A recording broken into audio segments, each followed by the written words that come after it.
Баршаңызға сәлем. Бүгін вареники жартылай фабрикатын дайындайтын боламыз. Бізге жоғары сортты ұн, қайнаған су, тұз, жұмыртқа және де сұйық май қажет. Ыдысымызға жоғары сортты ұнымызды, тұзымызды, сұйық майымызды құйып, үстінен бір жұмыртқаны жарып-жеріп, лопатканың көмегімен бір араластырып аламыз. Ұндарыңызды міндетті түрден електен өткізіп салыңыздар. Мен мұнда електен өткізіп дайындап қойған болатынмын.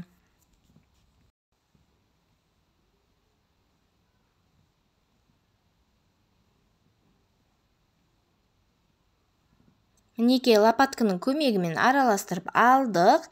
Содан соң қайнап тұрған ыстық суымызды құйып, қамыр илейміз.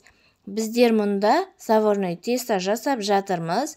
Сіздерге барлығы граммен есептелінген рецепті описанияда қалдырдым. Сол бойынша ойланбастан жасай берсеңіздер болады. Лопаткамен көмегімен кішкене араластырып аламыз, қолымыз күйіп қалмау үшін, себебі біздің суымыз қайнап тұрған ыстық су.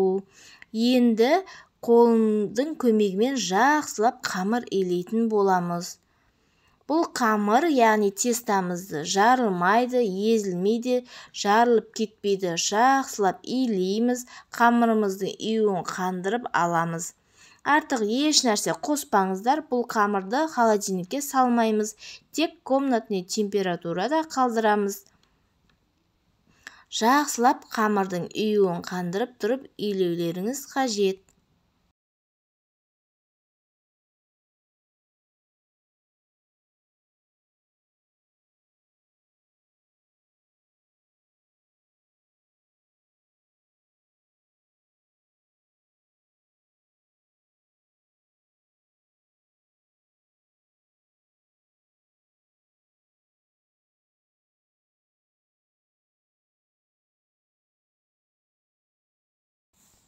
Мінекей қыздар, жақсылап июін қандырып тұрып илеп алдық. Енді бұл қамырымызды пакетке салып 30 минутқа комнатный температурада қалдыратын боламыз. Мұздатқышқа салмаңыздар.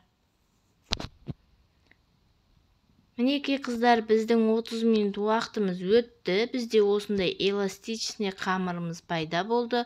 Қолға жабыспайтын идеальный тесто. Енді қамырымызды 2-ге немесе 3-ге бөліп аламыз. Өзіңізге ыңғайлы етіп бөліп алыңыздар. Мен 3-ге бөліп алдым. Осылай жақсылап барлығын тағдап жеке-жеке пакетке салып, комнатный температурада 15 минутқа қалдыратын боламыз.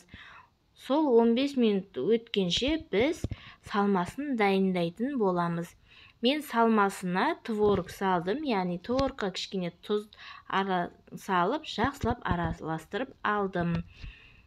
Салмасына картопты пюресімен жасасаңыздар да болады, өз қалауларыңыз.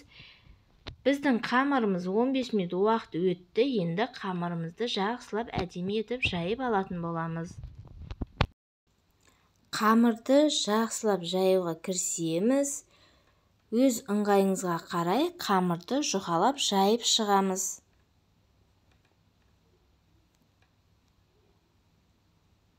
Салмасына пюрені дайындаудың әдісі: сары май, картоп, сүт кез-келген пайызы және осы үшеуін барлығын ыдысқа салып, тұз барлығын салып, жақсылап миксерлеп біркелкі масса етіп араластырасыздар. Сонымен дайын болады. Мінекей қыздар, дәл осылай жақсылап жайып аламыз. Енді формаға келтіретін боламыз. Жалпы вареникидің формасын келтіретін осындай әртүрлі формалар жақсы, 5-тік немесе 6-лық форма. Осылай біркелкі етіп ойып аламыз және түйуді бастаймыз. 1 шай қасық пюре не болмаса творогты салып, осылай түйетін боламыз. Дәл видеодағыдай жасаңыздар, сіздерде барлық жақсы болады. Мұздатқышқа пергамент қағазын төсеп, араларын алшақтау етіп салып, қатырып аламыз. Қатқаннан соң пакетке салып қоямыз. Жартылай фабрикаттарды 3 айдан артық сақтамауға кеңес беремін. Видеоны соңына дейін қарағандарыңыз үшін рахмет. Астарыңыз дәмді болсын. Сіздерге сәттілік!